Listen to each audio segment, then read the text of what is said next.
Hey fellow Dashers, it's Dean here again with another helpful piece of advice to help you have a better DoorDash experience. In this very short video, I just want to talk about the thermal bag and more specifically, the way that you would use the thermal bag not only to keep the food in, but also in the presentation when you arrive to the customer's house. So hear me out on this one, let me explain that. So obviously you go to the restaurant, you wait for the food, you pick up the food. Now hopefully if you're either using the DoorDash bag or some other type of thermal bag, you really should have that. If you're dashing without it, you need to get a thermal bag because they do work.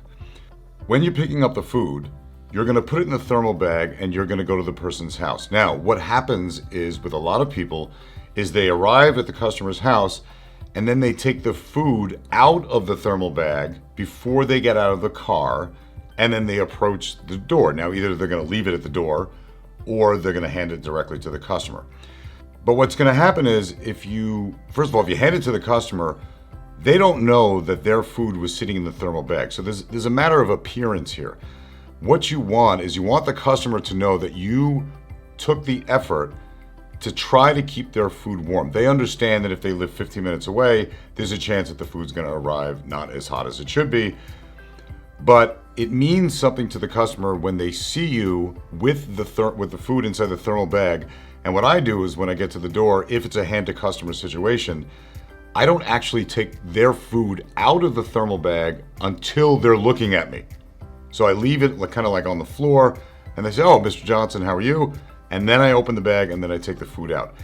It gives the appearance or the illusion that you put in the effort to try to keep their food as warm as possible. Now, a lot of times it might be, more often than not, it'll say leave it door.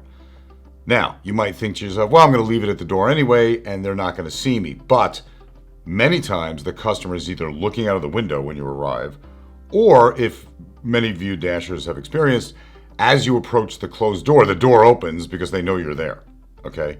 So the same thing applies. Even if you think that they're not going to be there, you think that this is as simple, I'm just going to leave it by the door anyway, so I might as well take it out of the thermal bag while I'm in the car to make it easier to drop off. Don't do that. Keep the food inside the thermal bag up to the doorway. And again, if it's a hand-to-customer, wait till they open the door.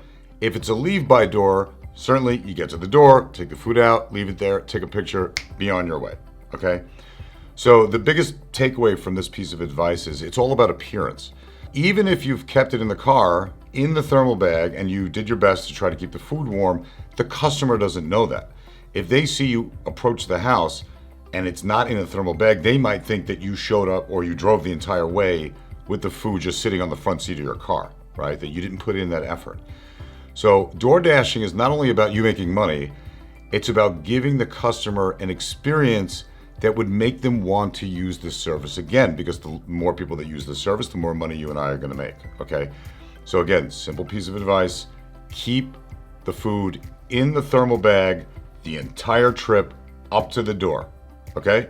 Got that? All right, I'll see you guys next time. If you like any of these videos, throw me a thumbs up. I really appreciate that. All right, take care.